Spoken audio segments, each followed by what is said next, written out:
Sana all. Sana all. Pero iba talaga yung laswa ni Donna. Ayan.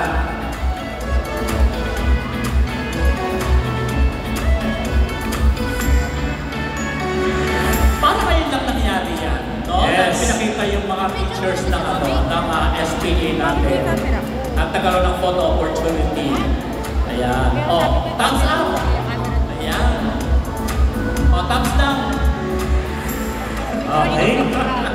Once again, the SPA trainers, thank you very much po. Teachers of special program in the arts in different areas.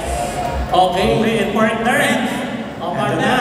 Ikaw ba, nung maliit ka, gusto mong tugtuging instrumento? Meron ka ba naisipan na gusto tugtugin? Wala. Wala. Kasi meron sila ako tinaray yung gitara, kaya naman tinaray ko, pumitik sa akin yung string sa balana. Kaya pala naging ganyan yan.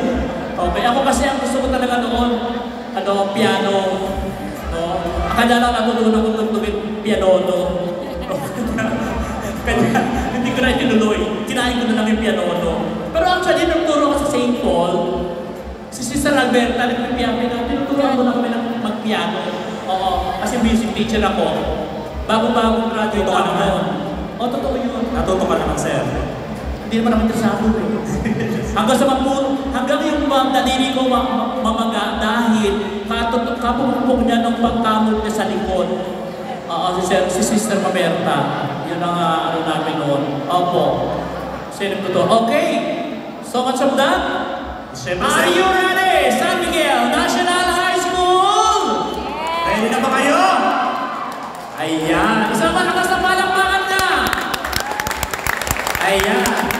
And to start with our show today, let's give a round of applause.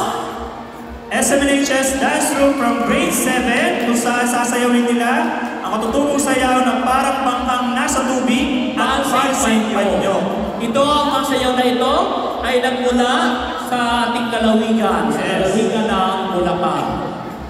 Muli palakpakan po natin ang SMNHS Dance Room grade 7.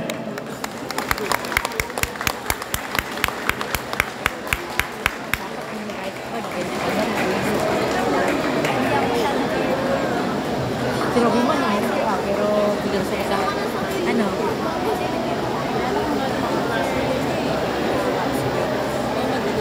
Against the light. Bumiti ka! Ayoko! Parang si Jonas. Ayan. Bumiti ka! Ayoko! Bumiti ka! Kaya ganyan. Ayan, tingnan mo.